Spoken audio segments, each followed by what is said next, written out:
हमारा रामकथा का आयोजन नव वर्ष के शुरुआत से ही होगा। 1 जनवरी 2024 को हमारी सबसे पहले कलश यात्रा निकलेगी, जो कि ध्यानचंद स्टेडियम से बसंत विहार से होकर 56 भोग तक आएगी। इसका बहुत ही सुंदर हमने इसके लिए तैयारी करी है। और दूसरा 2 जनवरी को और इसका समय रहेगा, जो हमारी कलश यात्रा है उसका समय रहेगा सवेरे 10 से दिन में 2 बजे तक। उसके बाद भोजन का आयोजन है सभी महिलाओं के लिए।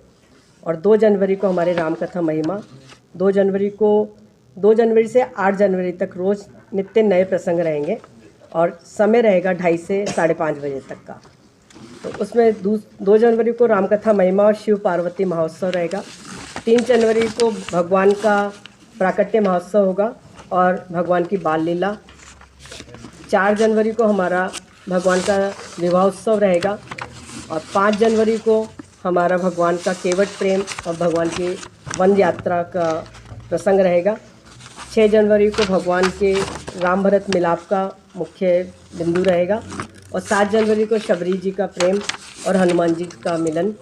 और 8 जनवरी को सुंदरकांड और श्री राम राज्याभिषेक। कथा का आयोजन कहाँ पे होगा? कथा का आयोजन हमारे 56 भोग परिसर में रहेगा। और नित्य महाराज कहाँ से आ रहे हैं क्या? महाराज श्री प्रेम भूषण जी महाराज हैं, जो कि अयोध्या से पधार रहे हैं और उनका जन्म भी उत्तर प्रदेश में हुआ था और वहीं उन्होंने काफ़ी पढ़ाई करी हुई है, MA डिग्री वगैरह सब ली हुई है। और मुख्य रूप से उन्होंने इस पे जो हमारे सदग्रंथ है श्री रामकथा पे उन्होंने PhD भी करी हुई है। बहुत विद्वान और बहुत गहरे इसमें रामकथा में डूबे हुए संत हैं। लगभग कितने लोगों का आने का अनुमान है? हमारा 5 से 7,000 लोग रोज़ इस कथा का लाभ उठा पाएंगे। इतना हम लोगों ने इसका प्रबंध कर रखा है। अरे इस रामकथा के आयोजन के साथ एक और हमने सुंदरकांड का एक प्रोग्राम अभी कल ही ऐड हुआ है। तो श्रीमान अजय याग्निक जी, जो कि बहुत अच्छे सुंदरकांड के गायक हैं, उनको हमने आमंत्रित किया है। वो 4 जनवरी को शाम को 7:30 बजे से सुंदरकांड का एक विशेष प्रोग्राम रहेगा।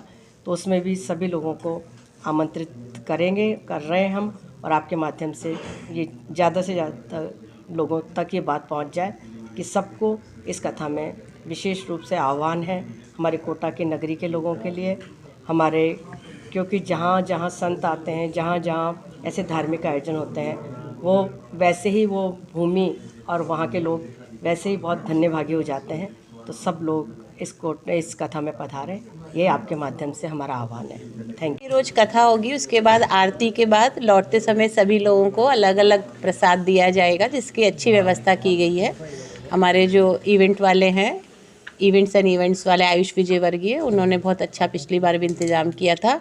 तो हम आम लोगों से भी पिछली बार मिले थे, हमारी टीम के सदस्य भी मिले थे और बहुत सारे हमारे मित्र परिवार जानबूझकर भी जब आम सामान्य लोगों में बैठे तो सबने ये कहा कि बहुत अच्छी व्यवस्था है, कोई कठिनाई नहीं हुई।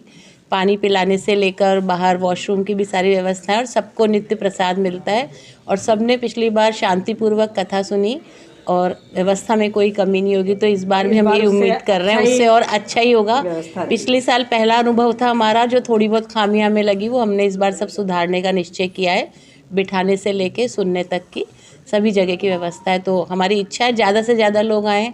इस बार वैसे भी राम जी तो खैर हमेशा से ही हमारे हैं, लेकिन इस बार हम उन्हें बुला रहे हैं और अयोध्या में रामलला आ रहे हैं और ये जनवरी महीना ही है उनके लिए। तो जैसा सब आजकल गुनगुनाते रहते हैं, झोंपड़ी के भाग खुल जाएंगे, राम आएंगे। तो इस बार हमने भी यही तय करा है। वैसे पिछले 10 साल से अमिता भाभी जी 1 जनवरी को हमेशा ही भगवान का स्मरण करने के लिए कोई ना कोई छोटा कीर्तन भजन का प्रोग्राम रखती थी। वो 1 दिन से बढ़ के 3, 5 और 7 दिन हुआ, पर वो छोटे स्तर पर था। गत वर्ष से हम लोगों ने तय करा कि नहीं, हम इस स्तर पर करें कि कोटा में ऐसे कार्यक्रम थोड़े से कम होते हैं। तो हिम्मत करके हम दोनों ने कहा और पिछली बार सबने आनंद लिया। इस बार आप सब लोगों के उससे और अधिक लोग आनंद लेंगे। हाड़ौती से भी बाहर से आएंगे तो हमारे लिए और अच्छा होगा। और आपका प्रचार प्रसार, आपके जो संस्करण कोटा के अलावा अगर हाड़ौती में भी आपके संस्करण जाते हैं, अगर आप उसमें भी कवरेज दें तो कोटा से दूर नहीं है, कनेक्टिविटी है और सबके यहाँ मिलने वाले जरूर आएंगी। इवन यूथ भी राम भगवान से अब इतना ज़्यादा जुड़ गए हैं, विशेष रूप से जो मोदी जी ने पूरा इन सब का करा है, तो हम उम्मीद कर रहे हैं कि लड़के, बच्चे, लड़कियां, युवतियां भी इस राम कथा को सुनने के लिए ज़रूर आएंगी। और प्रेम भूषण जी महाराज, परम पूज्य प्रेम भूषण जी महाराज बहुत अच्छा गाते हैं और बहुत अच्छे उसमें भाव से सुनाते हैं, तो हम सभी, आप सब लोगों के साथ ज़रूर आनंद लेंगे। और हमारे यहाँ पर 4 जनवरी को एक नया